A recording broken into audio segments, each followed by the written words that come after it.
Our approach is that we give them small amounts of seeds, indigenous, open pollinated seeds, but they will give back to us, so that we also give out to other people.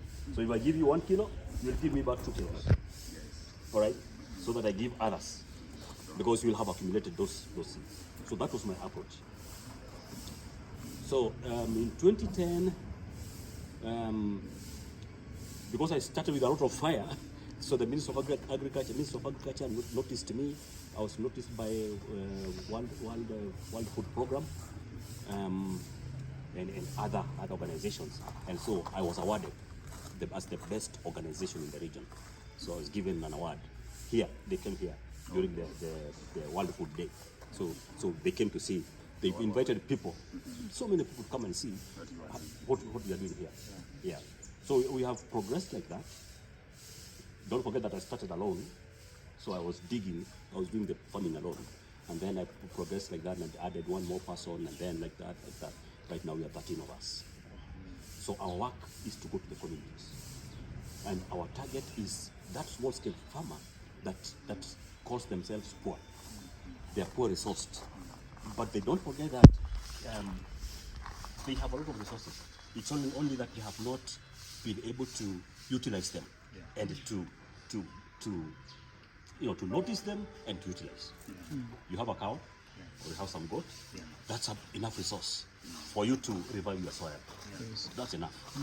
But now, although farmers are using farmyard manure, which is now the manure from the animals, that is where they fail, because they don't use it correctly. Because a farmer will just scoop farmyard manure and go and pour in the farm and say they have used what? Manure.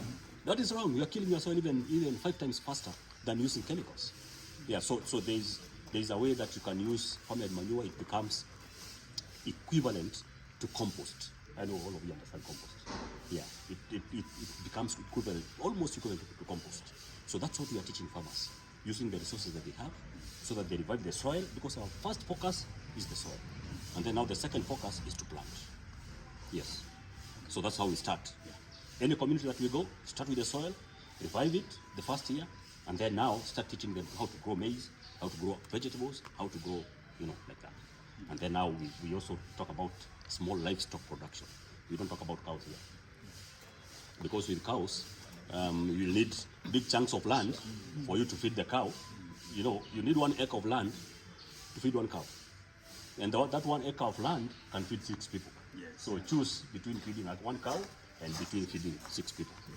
Yes. So the alternative is a dairy goat. And have indigenous chicken, rabbits, small livestock that you can be able to feed without straining. So the type of agriculture that we promote is called grow biointensive agriculture. And grow biointensive is a closed loop system where farmers are not allowed to go outside their farm to source for inputs. So that now you are circulating within your farm you make your own compost or manures or fertilizers. You make your own seeds. You make your own everything within your farm, so it becomes sustainable. All right. We say if you are to source anything from outside, it has to be less than 10% of the total inputs that you need in your farm. It has to be less than 10%. So you see, that's sustainability. So you're talking about sustainability in terms of soils, in terms of food production, in terms of everything. Yeah. So we're also working with schools, helping children to understand that agriculture is not necessarily using chemicals, because that's what they learn in schools. Yeah. The only subject that they know is that you use chemicals to produce food. and so they grow knowing that without chemical fertilizer, no food. So we go there in schools and help them to create demonstration gardens, and then from there they'll take that knowledge back home. Yeah, and that's a very good approach, because the children will learn and then they take that knowledge to their parents. Why are the children learning that to grow food you need chemicals? Is that curriculum in the school, or is it just that's the curriculum in school? Yeah. Okay. Yeah, in the universities, that's the curriculum. Even in high school, yeah, that's the curriculum. Yeah. So there's nothing like organic farming in schools, and that's why we are fighting hard to get the organic agriculture policy to the parliament. But it's not easy to take it to the parliament because there's that what we call food politics that has been brought by the Monsantos and the Syngentas of this world, because they just want to oppress the small scale farmer. They want to get money from the small scale farmer, because if we introduce organic farming in schools, it means that chemical purchases will go down. Yeah. And they know that if organic farming is embraced in Kenya, then chemical usage will go down. So it will not be easy to take that policy to parliament, but we're still fighting. Yeah. But it doesn't stop local work at the community level to educate. It doesn't, but we have a lot of challenges, because there are laws that have already been passed in parliament. Like there's a law that inhibits or prohibits farmers from saving their own seeds. What? Even using their own seeds. There are two laws that are very bad that were passed in Kenyan parliament. One is called Crops Act of 2013. That one prohibits farmers from planting. Not leave alone purchasing, planting. There are 17, we call them 17 scheduled crops. They are the most common crops: maize, beans, cassava, sweet potatoes, bananas, all those kinds of crops. There are 17 of them. You are not allowed to plant them without a license. So you have to, when you want to plant maize in your farm, you go to the Ministry of Agriculture. They give you a license, so that you go to the agrovet, you buy seeds. You can't use open pollinated seeds? Is that the issue? That's about the Crops Act of 2013. It prohibits farmers from planting those 17 crops without a license. That is number one. So you have to go to the Ministry of Agriculture, and then they'll give you a license to go to so that you purchase the seeds. So that they don't want you to use your seeds. Okay? So I don't know how they are going to implement that law. It's only that the implementation is hard, but it will be so hard, because they will take everybody to jail. We don't even know it. Sure. So if there will be what we call crops inspectors. Yeah. So they'll be going around to your farm, and then they ask you, where's the license? Of where did you get these seeds from? Yeah. Where is the license? Where is the certificate? Right. So they take it here. So implementing that law will be so hard. To be repealed. It is there. That law is there. It's called Crops Act of 2013.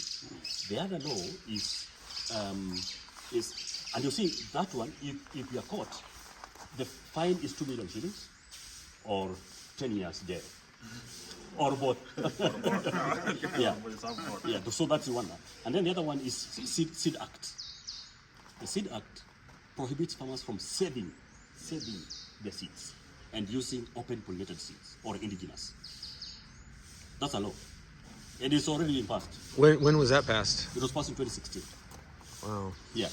So it was passed in 2012 and amended in 2016. So that is punitive. I think people That's punitive. rebel that. Yes. I don't So think Kenyans are aware. we're going to court. Yeah, we're going to court to try and stop it. But that is politics from Monsanto and those companies. Okay. Yeah. And the man that is on the steering is a pro. Genetically modified organisms. Yeah. And so it will be so hard for us. But we will fight. We'll fight until the small scale farmer gets the freedom. Because we need to grow what we want. We want sovereignty. Yeah, in growing our food. Nobody should come and tell you this is what you're supposed to eat.